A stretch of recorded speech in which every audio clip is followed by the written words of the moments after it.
Priya warrior అని ఒక actress.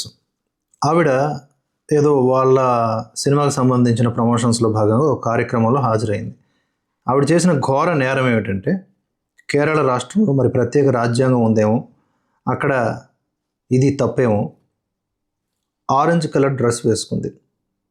దాంతో వెంటనే అక్కడ ఉన్నటువంటి మీడియాలో ఉన్నటువంటి ఒక లిబరాండ్ జర్నలిస్టో లేకపోతే విశాల దృక్పథం కలిగి ఉన్న మేధావియో మరి ఎవడో కానీ వాళ్ళు లేచి ఈ డ్రెస్ ఎందుకు వేసుకున్నారు, ఈ కలర్ ఏంటి వేసుకున్నారు, ఈ కలర్ వేసుకోవడం ద్వారా ఏం చెప్పాలనుకుంటున్నారు, ఇట్లా అడగడం స్టార్ట్ చేశాడు. నిజానికి అక్కడ పక్కన ఉన్న వాళ్ళు కూడా అదే కలర్తో కూడుకున్న వస్త్రధారణ చేస్తున్నారు. బ్యాక్గ్రౌండ్లో కూడా ఆరెంజే కనిపిస్తూ ఉంది.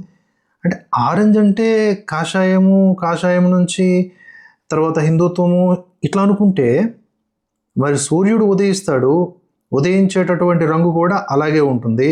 వెంటనే సూర్యుడిని క్వశ్చన్ చేస్తాడా వీడు?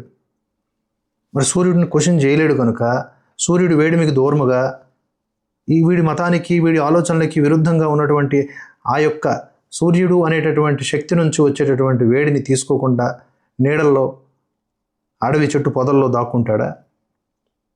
వీడికి కన్విన్సింగ్గా ఉన్నప్పుడు ఏదన్నా చేస్తాడు. ఇప్పుడు వాడి ఇల్లు చెక్ చేస్తే అక్కడ కాషాయ వర్ణంతో కూడుకున్నది ఏమీ కనబడదా? ఏంటి అసలు ఇంతటి మూర్ఖత్వం ఏంటి? మళ్ళీ వాడు విలేకరు అంట. ఒకసారి చూడండి ఆ చిన్న వీడియో బయట.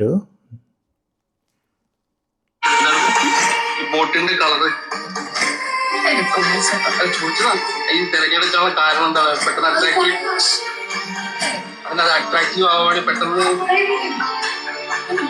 അതുകൊണ്ടാണ് ഈ ഡ്രസ്സൊക്കെ താവിയാക്കിയോ.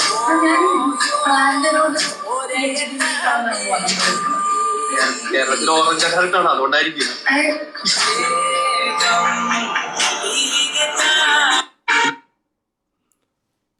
ఎంతటి లోఫరో చూసుకోండి వీడు.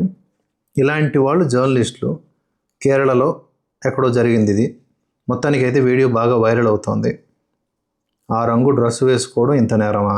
మరి ఆ రంగు డ్రెస్సు వేయించేసుకొని ఒక హీరోయిన్కి దాంతో ఒక అశ్లీల నృత్యం చేయించి హిందువుల మనోభావాలను గాయపరచాలని కుట్రపడినటువంటి షారూఖ్ ఖాన్ లాంటి వాళ్ళని మరి హిందువులు ఏం చేయాలి? అసలు ఒక రంగు దాని సందర్భం బట్టి అదొక ఇండికేషన్. ఇప్పుడు ఆవిడకి నచ్చినటువంటి కలర్తో కూడుకున్న డ్రెస్ ఆవిడ వేసుకుంది. అసలు దీని మీద ఇంత మాట్లాడడం కూడా వృధా, వేస్ట్. ఒకటే అడుగుతా ఉన్నా వీడికి, కాషాయ వర్ణంలో కనిపించే ప్రతిదాన్ని వీడు టచ్ చేయకూడదు, అనుభవించకూడదు. ఫస్ట్ ఆఫ్ ఆల్ సూర్యరశ్మి, ఉదయించే సూర్యుడి యొక్క రంగు కూడా కాషాయమే, నువ్వు దానికి దూరంగా పో. ఫస్ట్ అగ్ని, వెలిగే అగ్ని కూడా కాషాయమే ఆల్మోస్ట్, దానికి దూరంగా ఉండిసావు. ఇంకా బోలెడు కనిపిస్తూ ఉంటాయి. వీటన్నిటికి కూడా దూరంగా ఉండి సస్తే ఇలాంటి వాళ్ళు ఈ భూమికి కూడా భారం తగ్గుద్ది.